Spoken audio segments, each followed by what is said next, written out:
Policia bashkiake në kryeqytet ka ndërmarrë një aksion mes ditën e së shtunës në Laprak. Objektivi i aksionit kanë qenë tregtarët ambulant të cilët kishin zënë hapësirat publike në këtë zonë.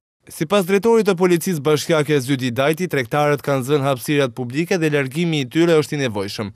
Dajti theksoi gjithashtu se tregtarët ambulant do të gjobiten nëse vazhdojnë të zënë këto hapësira. Kjo rrugë që shikoni ju këtu përpara apo edhe mbrapa është premis për aksidente të ndryshme, të cilat zihen trotuaret dhe qytetarët nuk mund të lëvizin të lirshëm. Në këto lulishte, siç po shikoni ju, para një ore ishte mbushur plot me tregtarë. Kështu që neve i hoqim tregtarët dhe këtë do ta marrë gjithmonë të përhershme, jo vetëm këtu, por në gjithë qytetin e Tiranës.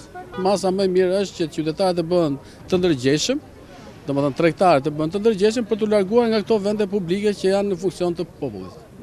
Aksioni i policisë bashkiake ka hasur në kundërshtimin e tregtarëve të cilët pretendojnë se i kanë paguar të gjitha taksat në arkat e mini bashkisë nr. 11. Ata i kërkojnë zgjidhjen e problemit kryetarit të mini bashkisë së Laprakës Hakim Mustafa, ose në të kundërt ata paralajmërojnë bllokimin e rrugës.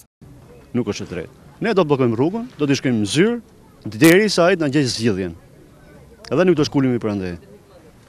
Se taksat i merr dhe fajin e hedh policisë bashkiake. Policia bashkiake bën detyrën e vet. Me na heq. Tani ai o të marrë taksat, o të na gjej vendin. Tu do rrim prapë, tu do dalim, tu do shesim. Na gjej vendi ky zgjidhjen, na gjej këtu. Sipas policisë bashkiake, aksioni për largimin e tregtarëve ambulant do të vijojë përderisa ato do të zënë hapësirat publike, të cilat nuk janë në pronësi të askujt, por në shërbim të qytetarëve.